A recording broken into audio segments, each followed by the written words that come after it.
बघूयात पुढची बातमी। मंत्री गुलाबराव पाटील यांनी जळगावात भर सभेत भाजप विरुद्ध जाहीरपणे नाराजी व्यक्त केली आहे। शिवसेनेचे आमदार किशोरप्पा पाटील यांनी आयोजित केलेल्या भव्य निर्धार मेळाव्याला भाजपचा एकही मंत्री किंवा आमदार खासदार उपस्थित नव्हते। भाजपचे स्थानिक कार्यकर्ते आणि पदाधिकारी देखील या मेळाव्याला अनुपस्थित होते।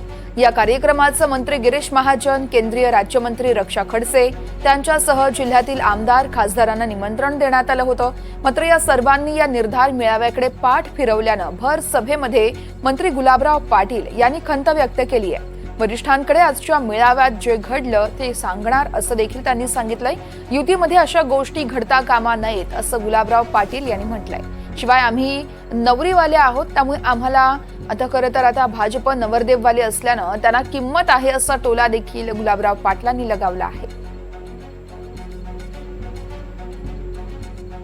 आपणच्या मतदारसंघामध्ये लीड दिलाय आणि सांगायचा अर्थ असाच आहे की आज भाजपच्या आमच्या मंडळीला बोलवल्यानंतर सुद्धा आमची भाजपची मंडळी इथं आली नाही। याच्यावर आम्ही मार्ग काढू, विनंती करू, कारण की त्यावेळेस ते नवरदेववाले, आम्ही नवरदेववाले होते, ते नवरीवाले होते। आता आम्ही नवरीवाले आहे, ते नवरदेववाले आहे। त्यामुळे निश्चितपणाने आम्ही तो मार्ग काढण्याचा प्रयत्न करू।